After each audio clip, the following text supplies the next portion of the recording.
Good morning, everybody. Hi, Mileage Rider here. Off on not quite as sunny a day, but still should be good. Another day, another test ride. Today we're going to head to Echo Cycle, and we wanted to test ride the Kawasaki Voyager, but they don't have any as a test ride bike, so we're going to ride the Vaquero. Same chassis, motor, suspension. Same fixed fairing, but it does not have the same suspension type setup. So that'll be a little bit different, but beggars can't be choosers.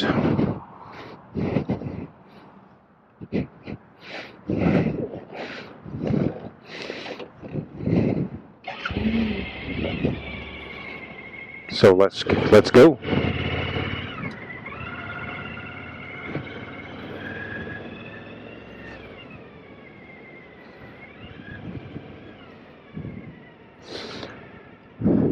So if you followed my videos, you'll know that I owned, before this bike, a 2014 Nomad 1700, which is essentially the same as a Vaquero or a Voyager, not as loaded up as far as luggage space and touring amenities. This Voyager will have a frame-mounted fairing, I guess similar, if you like, to the Harley-Davidson Road Glide. It will have stereo, CB radio, weather band, cruise control, full gauges, full information in your LED screen as far as distance till empty, gear indicator, multiple trip meters, multiple warning lights and such. I have never ridden one, nor the Vaquero, but the Nomad was a wonderful bike. The only reason I ended up getting rid of it was because in just under 3 years I put 102,300 kilometers on it, and I still had 4 or 5 years till retirement, and then needed to put on miles as a retirement bike, and I didn't think correctly or correctly that I would be able to put 700,000 K on it. So I decided to trade it for something different, which is the V-Strom. While it still had really good value, and it did have really good value, it really held its value well. I rode the 2014 Nomad 1700 down to California actually last summer. Did a 10,000 kilometer trip with some buddies, and it was beautiful. The only things I ever had to have done to that bike, besides tires and oil changes and brake pads, consumable items, is I needed to replace the steering bearings because they ended up getting notched because I guess Kawasaki, according to the mechanics that worked on my bike, Kawasaki didn't put enough grease on them from the factory. So I would definitely look after that before purchasing my new bike. And the other thing was I had to replace the Swingarm bearings for exactly the same reason. They were worn, and they believe it was just because there wasn't enough grease on them from the factory. The only other concern I had with that bike, and it may not be a concern now, is it came with Bridgestone tires. And those Bridgestone tires were a specific size. I believe it was a 130 in the front and a 170 on the back. And no one else, I mean no one else, made those tires. Not Avon, not Metzler, not Dunlop, not Michelin, nobody. So what I did was I changed the rear size and went from a 170 to a 180. Changing the profile. I can't remember if it was from a 70 to a 65 or 65 to a 70.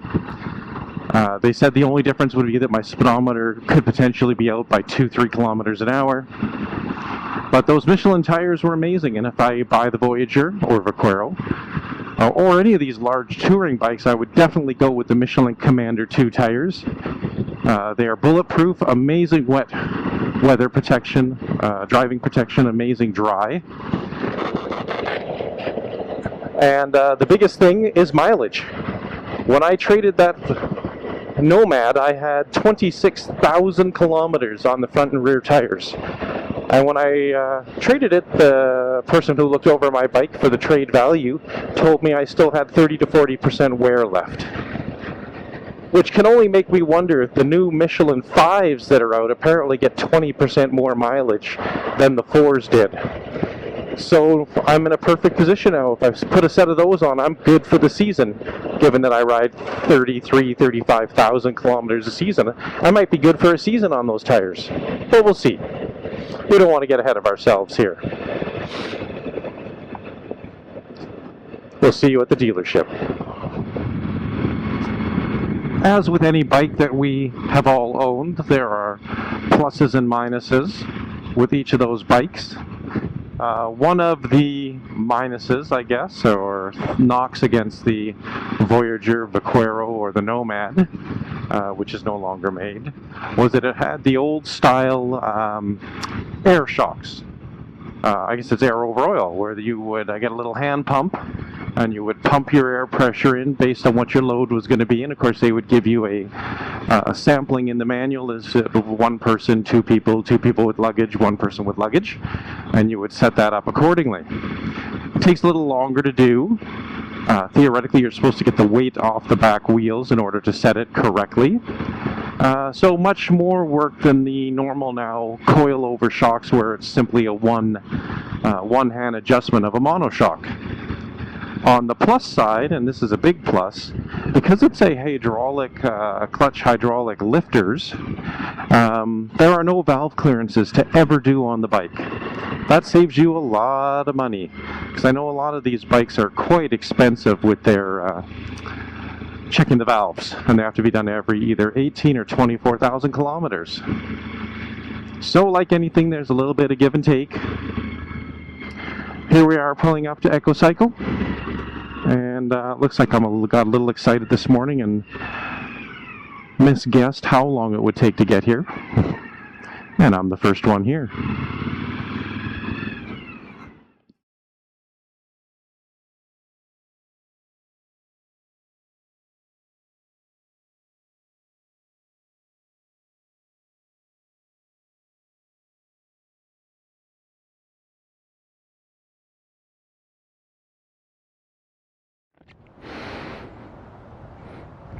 So here we are, being the first guy here, a little excited. Take a little video of the bike for you.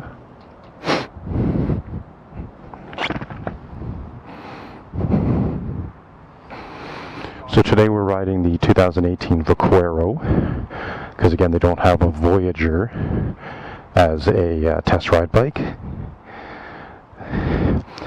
Same as my Nomad, 1700 cc's, 103.5 cubic inch. 6-speed, where 5th and 6th are overdrive. Floorboards for the driver, rubber mounted. The Voyager gets floorboards for the passenger, also rubber mounted and adjustable. This has side mount cases. However, the Voyager has top opening, same as my Nomad, and they're 37 liters each side, and the trunk is 52 liters, I believe. 20.5 liter tank, or 5.3 gallons. I was getting about 300k, comfortably 350 stretching it on the highway. Be interesting to hear how the sound system works. Supposedly this motor puts out about 106 foot-pounds of torque at 2,800 RPM, and red lines around 5,000.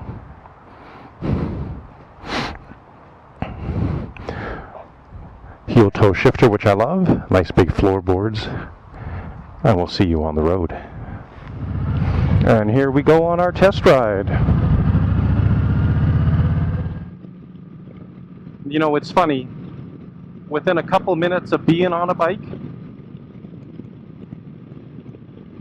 you can tell if it's comfortable. And being on this bike is just like being back home on my Nomad. Everything fits me perfectly. Now, I realize this isn't the bike I'm looking at. I'd be looking at a Voyager, but the ergonomics are exactly the same. And I'm pretty sure, after only seconds of this test ride, that the Voyager will end up being the one for me. There's nothing I need to change. I don't have to change seat, handlebars, distance to the bars, any of these things.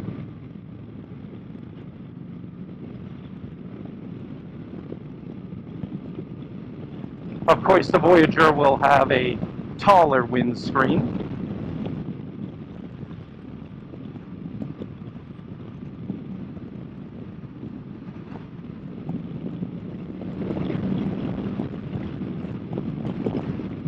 I love that heel toe shifter. And of course, as you can see from the guys in front of us, it is a windy, windy day today. And I guess I'll have to take their word for it because I'm on an almost 900-pound bike and it's not being moved at all. I'm being blown around on it, but not the bike. So the Kawasaki family of bikes, the Nomad, which they don't make anymore, the Vaquero, and the Voyager all have the 6-speed transmission where 5th and 6th are actually overdrive. Electronic cruise control, adjustable suspension in the rear, non-adjustable in the front, like most bikes. Full gauges.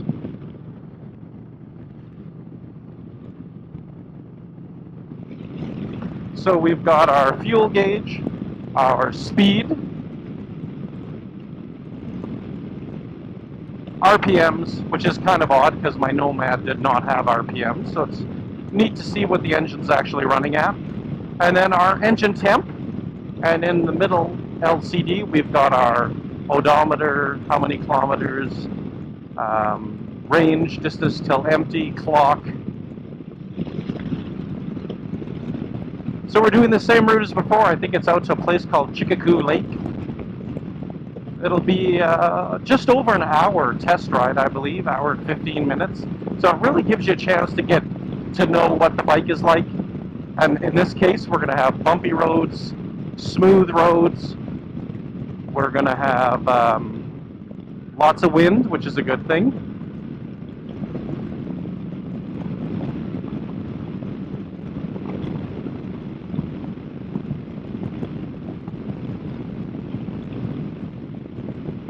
Because nobody wants to test ride a bike in the perfect weather. You want to test ride it when it could potentially be crappy weather, so you know how the bike handles.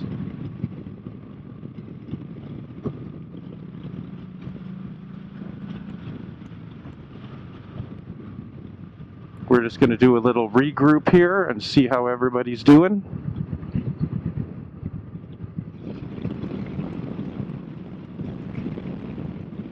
There's a nice little retirement ride. Might even be as much fun as a motorcycle.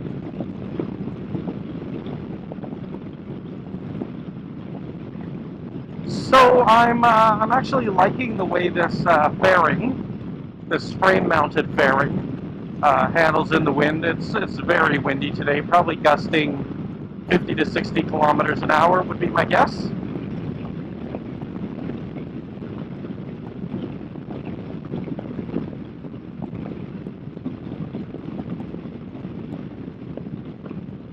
I'm traveling at 110 kilometers an hour in 6th gear at about 3,000 RPM. My foot position is excellent, hand position. I would definitely want a taller windshield on this bike, as I think I've said on almost every single video we've done. I mean, they come with the stock windshield. Just like 2 or 3 inches taller, nothing crazy. I like the layout of the gauges. It's got a very retro muscle car feel to it. Temperature is about 12, 13 degrees today. And of course, as I said, it's quite windy. And here's where we get to do a little bit of the twisties.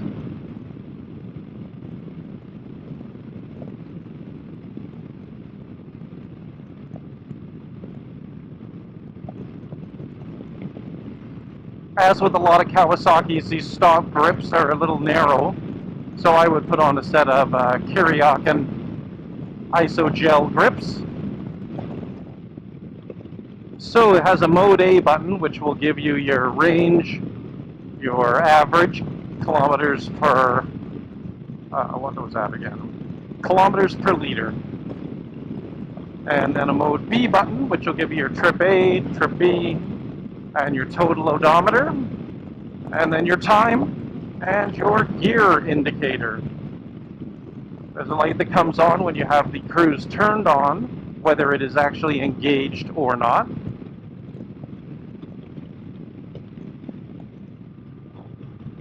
So you get a little bit of time on a super slab, range roads, some twisties.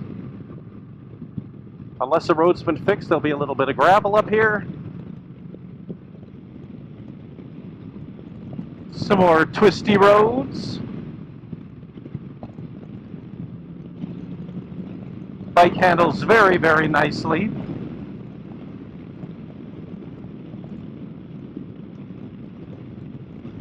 For a, 900-pound cruiser. It's not a V-Strom 1000, it's not a sport bike, it's not a sport touring bike. But it has really good handling, equal handling to the Harley Davidson Ultra and Street Glide that I rode. Not as good handling as the Honda. The Honda Goldwing had the best of all of them for handling, but it's out of the running because there's no luggage space. Moto Guzzi's out of the running because of dealer network and quirkiness, we'll call it. So I guess really it's coming down to a Harley Davidson or a Kawasaki. Now, the new Ultra Classic is $36,500. The max price you would pay for a new Voyager is $20,000. So about $16,500 less. Now, if I bought a used Harley Davidson, and in fact I was looking on Auto Trader and telling my buddy about it, there was a 2015 Ultra Classic with quite low miles. It had 19,000 K.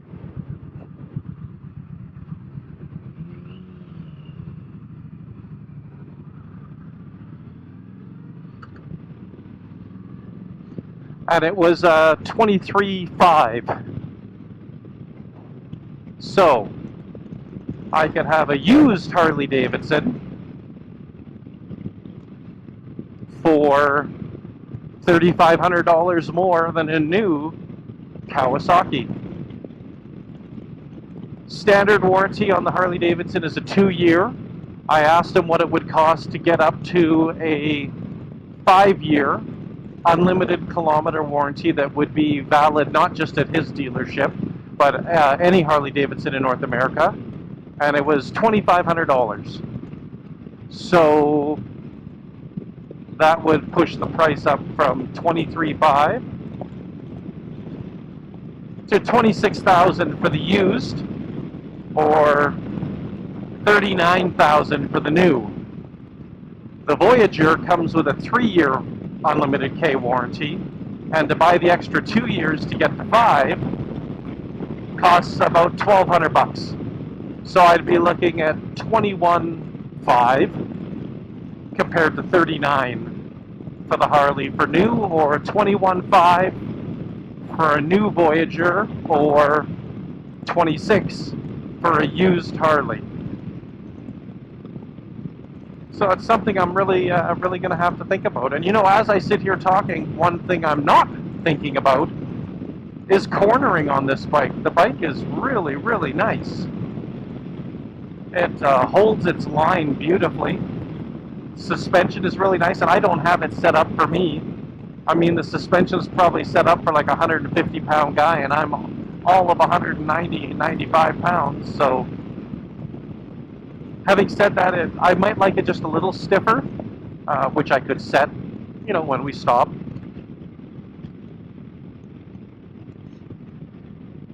So yeah, there's my debate. I've got it down to two bikes, a Harley-Davidson or a Kawasaki. The Harley-Davidson is an awesome bike. Fit, finish, the quality is great. I mean, I don't think there'll be any more problems owning a Harley than there would be owning a Kawasaki. I don't believe in that, you know, Harleys leak oil and break down all the time. They are an excellent, excellent bike. And I also know that the Kawasaki is an excellent, excellent bike because I owned the Nomad, which is the smaller version of the Voyager. And in just less than 3 years, I put 102,000 kilometers on it. Trouble-free kilometers. All I did was do wearable items. So yeah, which one to go with? I'm not sure. I think what it'll really come down to, since I'm, you know, so torn between them, I consider them so equal, is price when it's time to buy, and my wife's comfort on the back. I'm gonna have to get a Voyager out and get her on the back and see what she thinks, and then get her on an Ultra Classic to see what she thinks. So we just did our turnaround at the halfway point, and of course I had my Garmin Verb turned off because we had just started when we stopped at a stop sign. It was an off-camber road with a bit of gravel, and the guy in front of me dropped the Versus 650. That would have been kind of funny to have on tape, but hey, you don't wish that on anybody, unfortunately. So we're coming back now the opposite direction with the wind, or into the wind if you like. And yeah, the bike's running beautifully. As I said, I would probably stiffen up the rear suspension just a tad.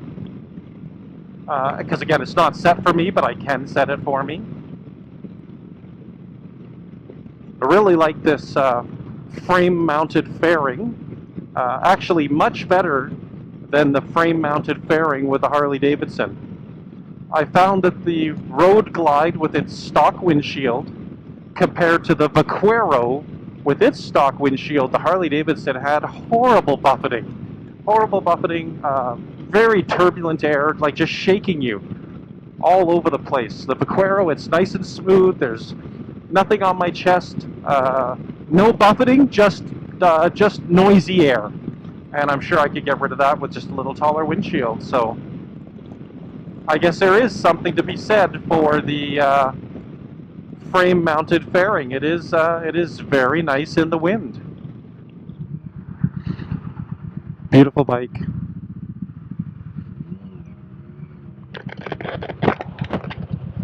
Fits me perfectly. Does everything that I want it to do.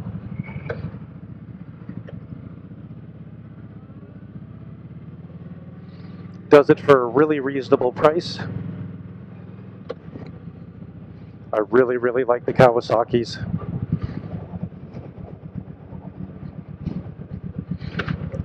So now that I've narrowed it down to two, it's just getting my wife out to ride one of them. And there's my trusty V-Strom 1000.